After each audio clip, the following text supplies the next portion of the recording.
नमस्कार, मैं हूं आपके साथ पयोधी शशि और आप देख रहे हैं किसी भी खबर के संपूर्ण विश्लेषण करने वाला शो लाई डिटेक्टर टेस्ट, जिसमें आज हम बात करेंगे अमेरिका के उस ट्रंप कार्ड की जो ईरान के खिलाफ तैयार किया जा रहा है। ट्रंप की अगुवाई में अमेरिका ईरान की घेराबंदी करने में जुट गया है और अब अमेरिका ने ईरान के खिलाफ सिकंदर वाला प्लान बनाया है, जिससे मिडिल ईस्ट में भारी तबाही मच सकती है। ईरान के खिलाफ अमेरिका के सिकंदर प्लान का सच।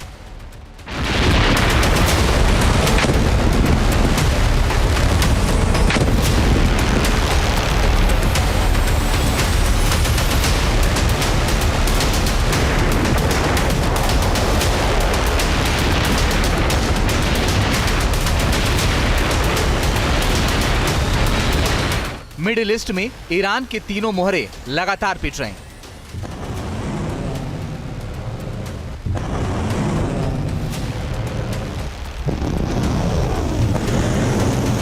एक एक करके तीनों मोहरों को जमींदोज कर रहा है इजराइल।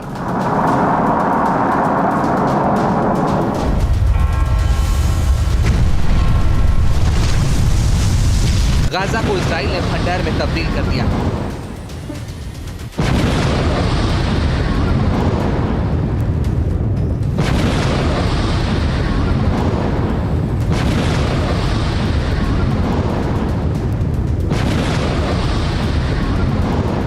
गाजा में आईडीएफ ने हमास को नेस्तनाबूद कर दिया है।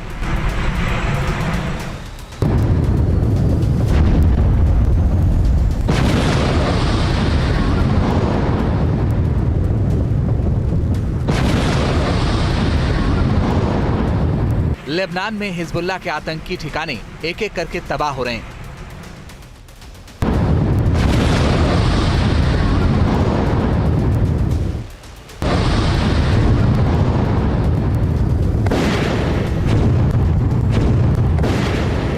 बेरूत के उपनगर दहिया में आईडीएफ ने इतनी बमबारी की जिससे हिजबुल्लाह की सुरंगें तबाह हो गईं।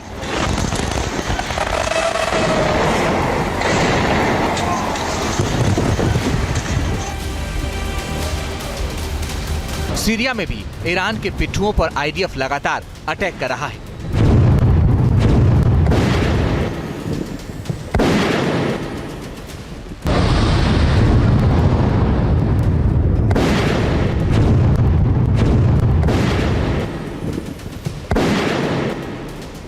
इजराइल का अटैक पिछले कुछ दिनों में काफी तेज हुआ है, खासकर जब से अमेरिका में ट्रंप चुनाव जीते हैं, क्योंकि जानकार बता रहे हैं कि ट्रंप की अगुवाई वाली सरकार बाइडेन से ज्यादा प्रो इजराइल है।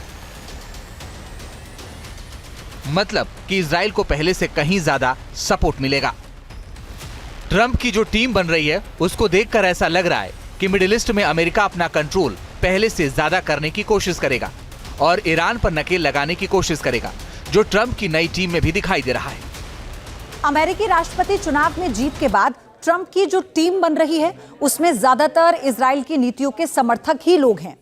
इनमें से तमाम लोगों को इजराइल भारी भरकम चंदा भी देता है और उसमें से एक हैं बिल्डर स्टीवन विटकॉफ। इन्हें डोनाल्ड ट्रंप ने मिडिल ईस्ट का प्रभारी बनाया है।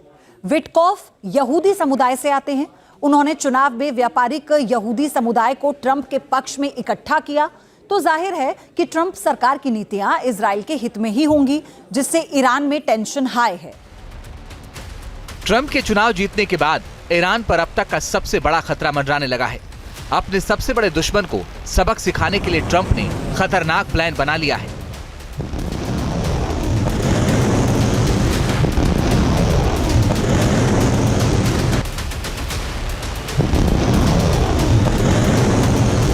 अमेरिका के नवनिर्वाचित राष्ट्रपति डोनाल्ड ट्रंप की बाइडेन से मुलाकात के बाद ही क्लियर हो गया है कि ईरान के खिलाफ कुछ बड़ा प्लान बन रहा है, क्योंकि बाइडेन प्रशासन से ट्रंप ने मिडिल ईस्ट के हालात के बारे में जानकारी ली।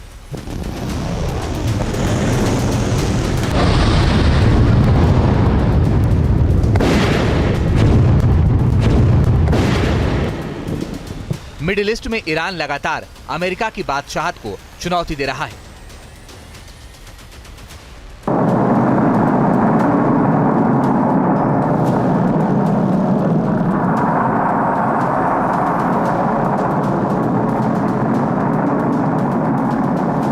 बाइडेन प्रशासन की ओर से ट्रंप को बताया गया कि ईरान सबसे बड़ा तात्कालिक खतरा है।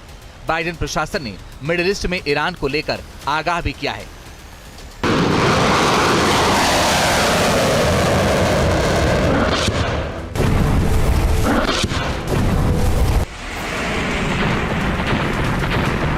क्योंकि ईरान किसी भी कीमत पर परमाणु संपन्न देश बनना चाहता है, जिसके लिए वो लगातार तैयारियां भी कर रहा है। लेकिन अब ट्रंप की मंशा क्लियर है, किसी भी कीमत पर मिडिल ईस्ट में ईरान के बढ़ते वर्चस्व को जमींदोज करना। इसके लिए उन्होंने बाकायदा प्लान भी बनाया है।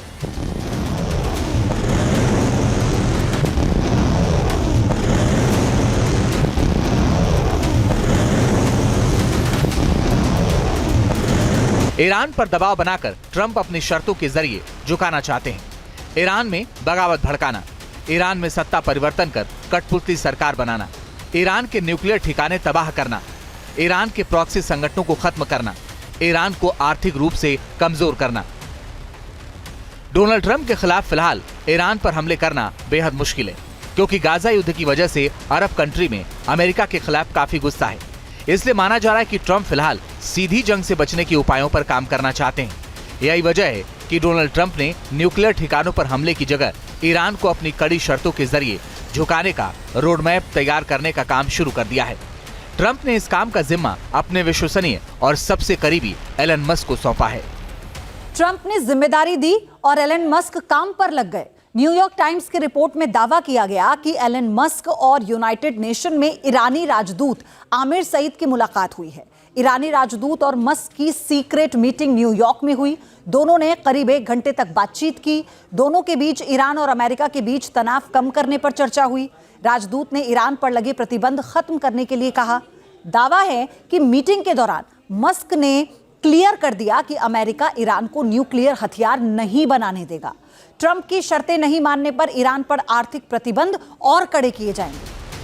दरअसल ट्रंप सलाहकारों का मानना है कि ईरान की स्थिति उनके पिछले कार्यकाल से काफी बदल चुकी है, जिसकी एक वजह उसके प्रॉक्सी संगठन है, जिसमें हिजबुल्लाह, हूती और हमास जैसे संगठन है। इन प्रॉक्सी संगठन का ईरान खुलकर इस्तेमाल कर रहा है। ऐसे में ट्रंप की कोशिश ईरानी प्रॉक्सी को भी जल्द से जल्द खत्म करने की है। माना जा रहा है कि यह संदेश बेंजामिन नेतन्याहू तक भी पहुंच चुका है। उन्होंने ईरान के टॉप प्रॉक्सी हिजबुल्लाह के संपूर्ण सर्वनाश का मिशन शुरू कर दिया है। इसी कड़ी में आईडीएफ ने सीरिया पर भीषण बमबारी की है। आईडीएफ के टारगेट पर हिजबुल्लाह के हथियार डिपो और सीरिया से लेबनान आने वाला नया हथियार रूट है।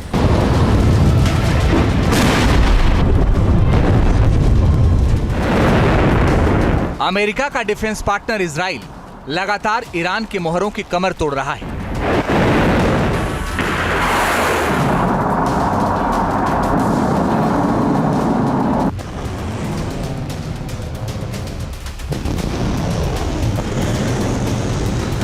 इजराइल ने ईरान के पिट्ठुओं की हालत इस तरह खराब कर दी है कि वो सांसें तक नहीं ले पा रहा है।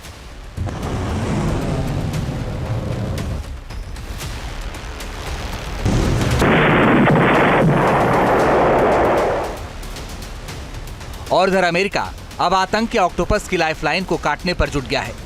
अमेरिका के टारगेट पर है ईरान।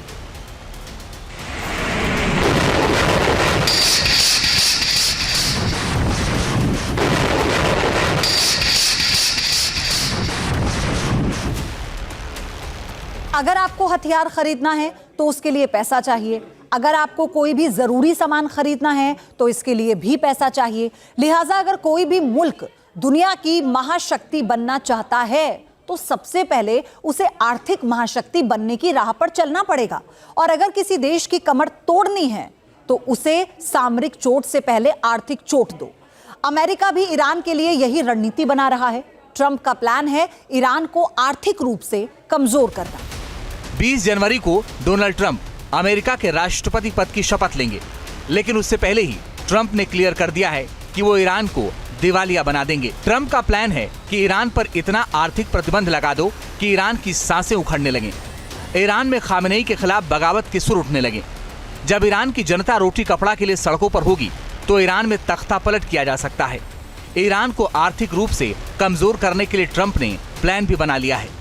ईरान की पूरी इकोनॉमी कच्चे तेल पर डिपेंड है और ट्रंप आने वाले दिनों में तेल वाला ही खेल खेलना चाहते हैं।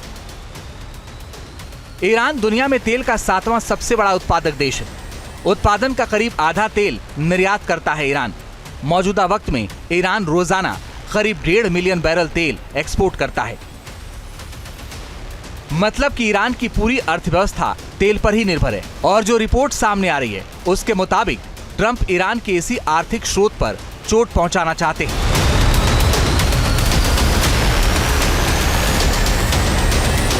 अगर ईरान को कमजोर करना है तो सिर्फ स्ट्रैटेजिकली मिलिटरली नहीं करना है, इकोनॉमिकली करना है, क्योंकि ट्रंप अपने आप एक इकोनॉमिक बैकग्राउंड से आते हैं, बिजनेसमैन हैं। वो समझते हैं कि एक कंट्री, एक ऑर्गेनाइजेशन और लोगों के लिए सबसे बड़ी बात होती है इकोनॉमी, पैसा।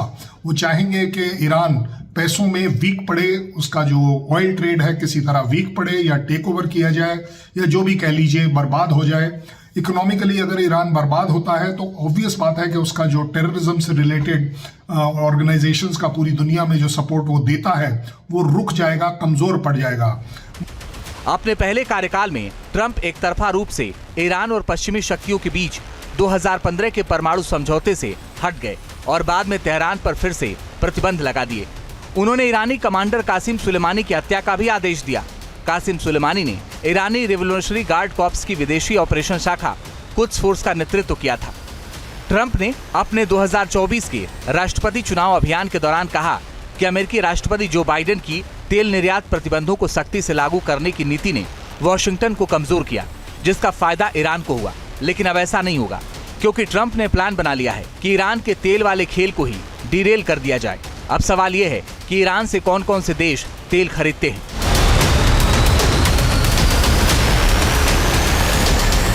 ईरान की पूरी अर्थव्यवस्था कच्चे तेल पर निर्भर है।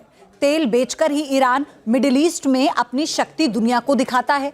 एक रिपोर्ट के मुताबिक ईरान करीब 17 देशों को तेल एक्सपोर्ट करता है। जिसमें किन देशों को तेल बेचता है ईरान, चलिए आपको बताते हैं। कुल हैं 17 देश, जिसमें सबसे पहले है चीन।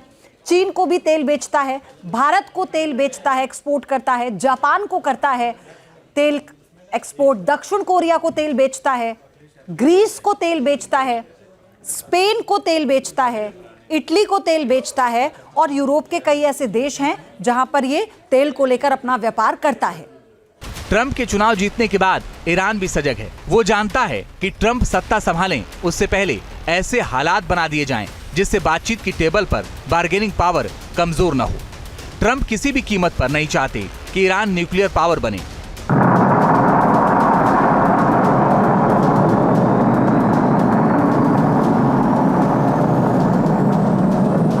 वहीं ईरान की मंशा साफ है कि वो किसी भी कीमत पर परमाणु परीक्षण करे।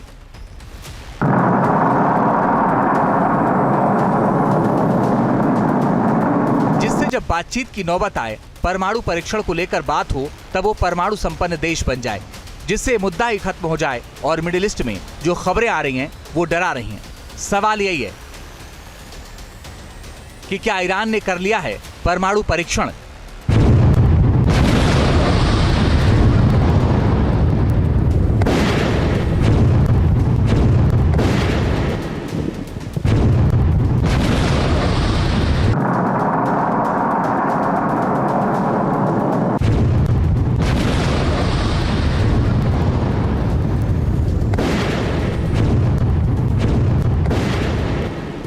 पिछले कई महीने से दावा किया जा रहा है कि ईरान न्यूक्लियर टेस्ट करने के बेहद करीब है। IAEA ने चेतावनी दी है कि ईरान ने अपने संवर्धित यूरेनियम के भंडार को 60% तक बढ़ा चुका है, जो परमाणु हथियार बनाने के लिए जरूरी 90% तक करीब है। और वो किसी भी वक्त परमाणु बम बना सकता है। और संभवतः उसने ऐसा कर लिया हो, क्योंकि वो लगातार बैलिस्टिक मिसाइलों को अपग्रेड कर रहा है। दावा यही किया जा रहा है कि ईरान परमाणु बम बनाकर समझौते के टेबल पर आने की तैयारी कर रहा है।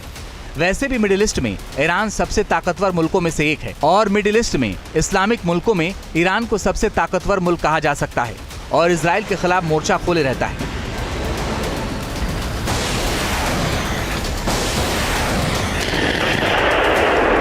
अगर परमाणु परीक्षण वाली बात में थोड़ा सा भी दम है तो ईरान की ताकत कई गुना बढ़ गई है, क्योंकि ईरान के जखीरे में पहले से ही विध्वंसक मिसाइलें हैं।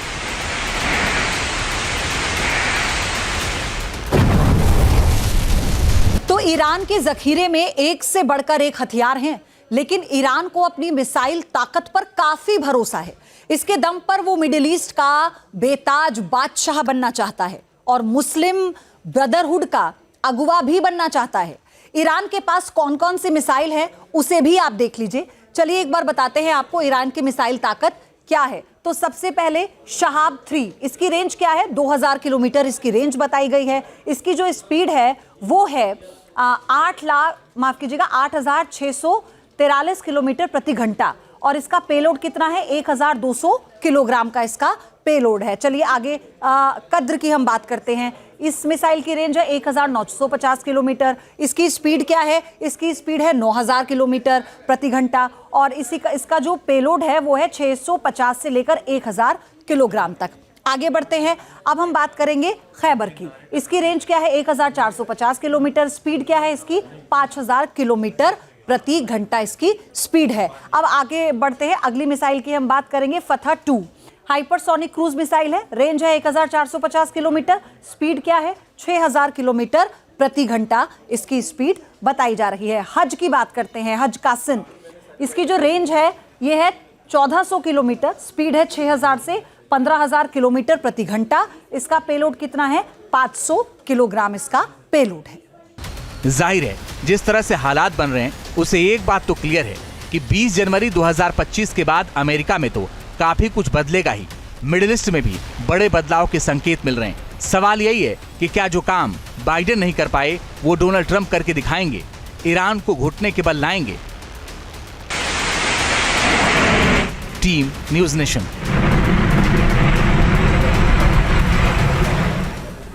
न्यूज़ नेशन अब व्हाट्सएप पर। खबरों की ताजा अपडेट के लिए न्यूज़ नेशन के इस QR कोड को स्कैन करें।